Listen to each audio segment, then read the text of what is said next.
Coming.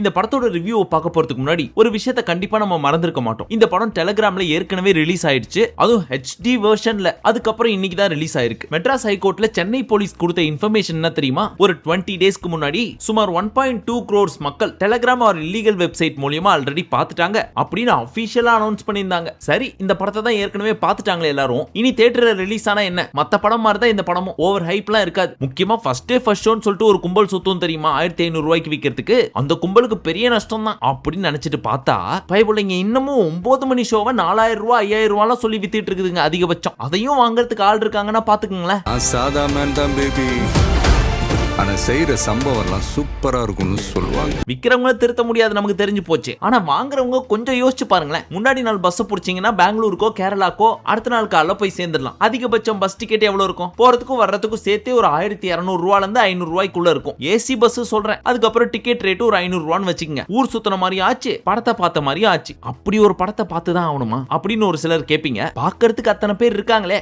எனக்கு பொழப்பு first day first show பார்த்துட்டு உங்களுக்கு ரிவ்யூ பண்ணணும் அப்படின்றது. ஆனா நிறைய பேர் டிக்கெட் ரேட் ஜாஸ்தியா இருந்தாலும் நான் ஃபர்ஸ்ட் டே ஃபர்ஸ்ட் ஷோ பாப்பேன்னு சொல்லிட்டு வெறி கொண்டு தமிழ்நாட்டிலே 6 மணிக்கே வந்து நிக்கிறாங்க தியேட்டர் வாசல்ல. அதுக்கும் first day first show 9 o'clock தான். அப்ப யோசிச்சு பாருங்க எந்த அளவுக்கு இவர் மேல கிரேஸா இருப்பாங்க அப்படின்னு சொல்லி. தளபதி தொற்றாத ஸ்லைஸ் போட்டுவாப்ல. சரி, இப்ப படம் எப்படி இருக்கு, என்னென்ன பிளஸ் மைனஸ் எல்லாத்தையும் டீடைலா பார்ப்போம். ஃபர்ஸ்ட், இந்த படத்தோட டியூரேஷன் 3 hours 3 minutes. பட் இந்த படமே பகவந்த் கேசரி அப்படின்ற தெலுங்கு படத்தோட ரீமேக் தான். அந்த படத்தோட டியூரேஷன் 2 hours 44 minutes தான். அதுல இருந்து டிரைவ் செய்யப்பட்ட இந்த படம் 3 மணி நேரம் 3 நிமிஷம். அந்த அளவுக்கு என்ன பண்ணி வச்சிருக்காங்க அப்படின்னு கேட்டீங்கன்னா, நம்ம வினோத் இருக்காருல்ல, அந்த படத்தை தான் ரீமேக் பண்றாருன்னு ஆயிப்போச்சு. அதை அப்படியே எடுக்காம நான் உள்ளே கொஞ்சம் சொருவ போறேன் அப்படின்னு சொல்லிட்டு அந்த கதையை ஃபுல்லா எடுத்து அதுல ஒரு 40% இவரோட கதையை சொருவி விட்டாரு.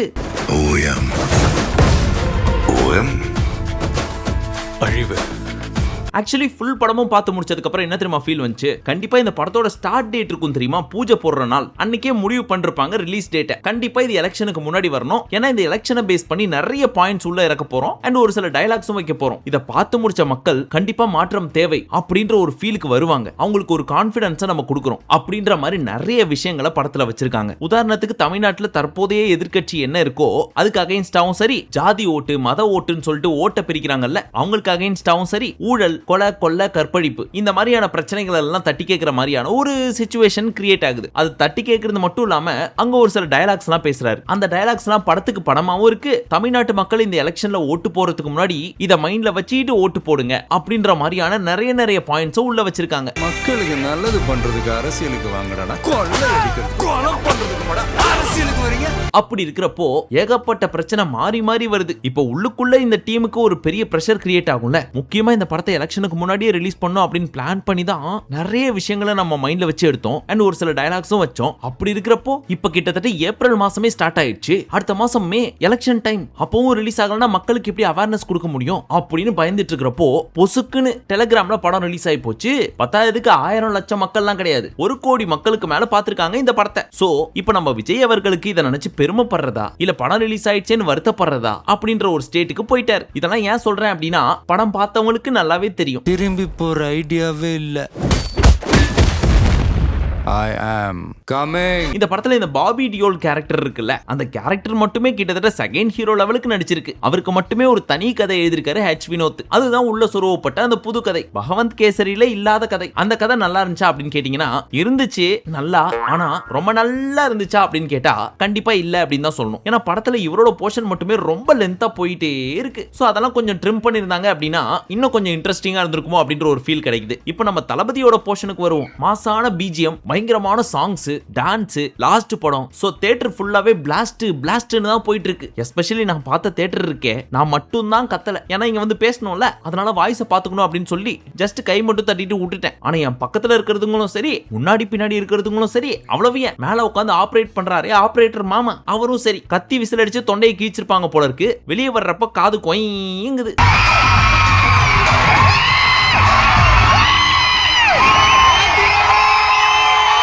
நான் சும்மா ஹைப் எல்லாம் கொடுக்கல. எங்கெல்லாம் விஜயோட போர்ஷன் வருதோ அங்கெல்லாம் கத்துன்னு கத்துறாங்க. ஒரு பாயிண்ட்ல டயலாகே புரியாத அளவுக்கு போயிட்டு இருக்கு.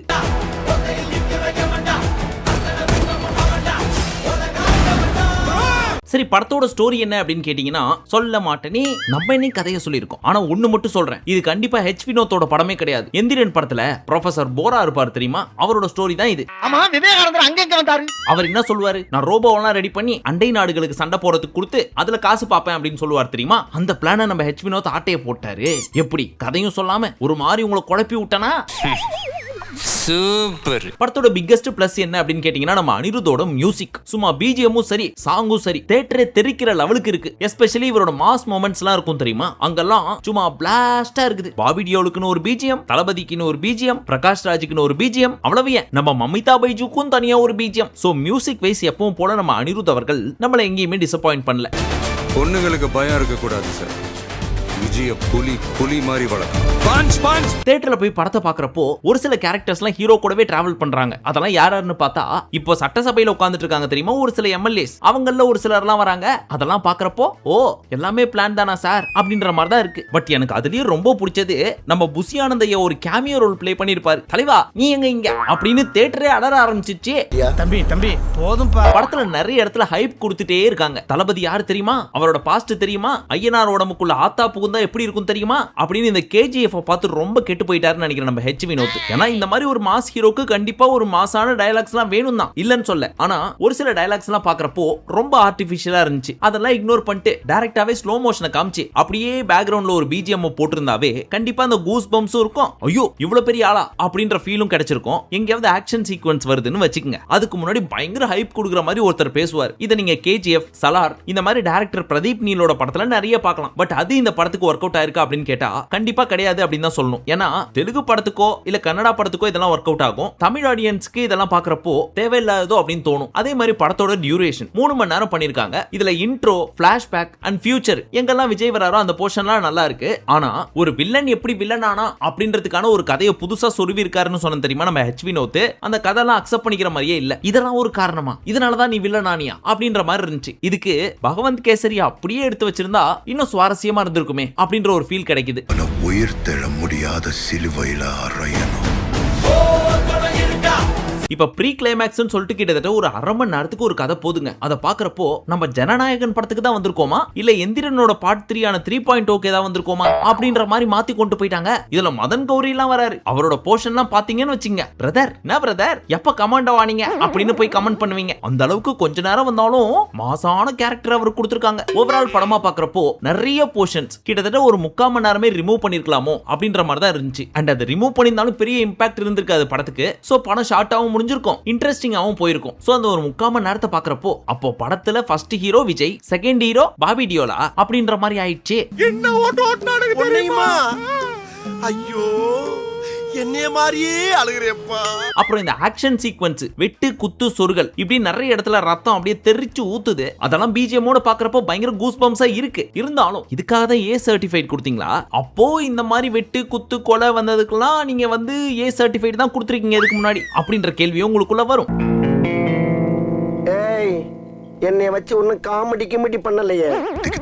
ஓடி போயிடு. ஓவரால் இந்த ஜனநாயகன் படம் எப்படி இருக்கு, அதுவும் தளபதியோட கடைசி படம். சோ பார்த்து சொல்லு பச்சைக்கிளே அப்படின்னு என்ன கேட்டீங்கன்னா ரொம்ப ரொம்ப ரொம்ப ரொம்ப கம்மியான ஸ்பாயிலரோட சொல்றேன். ஜனநாயக நாட்டுக்குள்ள ஒரு சில கலவரத்தை உண்டாக்கணும் அப்படின்றதுக்காக ஒரு சிச்சுவேஷனை கிரியேட் பண்றாரு வில்லன். அதெல்லாம் சுத்தமா ஏத்துக்கிற மாதிரியே இல்ல. இன்னும் சொல்ல போனா படத்தோட ஸ்பீட குறைச்சு விடுதோ அப்படின்ற மாதிரி ஃபீல் ஆச்சு. மத்தபடி கூலான தளபதி, கியூட்டான மமிதா பைஜு, லிமிடெட் போர்ஷன்ல வர்ற பூஜா ஹெக்டே இதெல்லாம் அங்கங்க பாக்குறப்போ நல்லா இருக்கு. So Vijay and Anirudh combo இந்த படத்துல சூப்பரா ஒர்க் அவுட் ஆயிருக்கு. நீங்க ஒரு விஜய் ஃபேனா இருந்தா கண்டிப்பா உங்களுக்கு ரொம்ப பிடிக்கும். இல்ல ஒரு நியூட்ரல் ஃபேனா இருக்கீங்க அப்படின்னா நல்லா இருக்கு அப்படின்னு ஒரு இழி இழுக்கிறதுக்கு சான்ஸ் இருக்கு. குழந்தைங்களுக்கு லாஸ்ட் அரை மணி நேரம் ரொம்ப பிடிக்கும். இவ்வளவுதான் ஒரு ரிவ்யூல சொல்ல முடியும். இதுக்கு மேல சொன்னோம் அப்படின்னா கதையை தான் சொல்லணும். சரி நீங்க இந்த படத்தை பார்த்துட்டீங்க அப்படின்னா எப்படி இருக்குன்னு கமெண்ட் செக்ஷன்ல சொல்லுங்க. ஆனா இந்த படத்தை நான் பார்க்கலன்னு மட்டும் சும்மா இந்த கதையெல்லாம் விடக்கூடாது. கண்டிப்பா பார்த்திருப்பீங்க. ஆனா நான் உண்மையா சொல்றேன், இந்த படத்தை தியேட்டர்ல தான் பார்த்தேன். ஒத்துக்கிற மனசு இல்லைனாலும் அதான் நெசம். மொத்த ஐயோக்கியனுங்களும் ஒண்ணா நிக்கிறானே, அவங்க ஜெயிக்க கூடாது. சரி, இன்னொரு பக்கம் டெல்லியில நம்ம யூத் எல்லாம் சும்மா பூந்து விளையாடிட்டு இருக்காங்க. அங்க இருக்க பொலிட்டீஷியன்ஸ்க்கே ஒரு பயங்கர ஆட்டம் காமிச்சிட்டு இருக்காங்க. பயம்னா என்னன்னே தெரியாத அளவுக்கு இறங்கி செய்றாங்க. அத பத்தின டீடைல்டு வீடியோ ராகேஷ் ஜெனியில நம்ம ஜெனி பேசி போடுவாங்க, மறக்காம பாருங்க. முக்கியமா நம்ம பிரகாஷ் ராஜ் சார் இருக்காரு. சரி விட்டா எல்லாத்தையும் நான் சொல்லி கிட்டத்தட்ட 25 நிமிஷத்துக்கு பேசுவேன். சோ அவங்க சொல்லுவாங்க, டீடைலா பார்த்து தெரிஞ்சுக்கோங்க. பட் கட்டாயம் பாருங்க. மீண்டும் உங்களை அடுத்த வீடியோவில் சந்திக்கும் வரை நன்றி, வணக்கம், நமஸ்தே, நமஸ்கார்.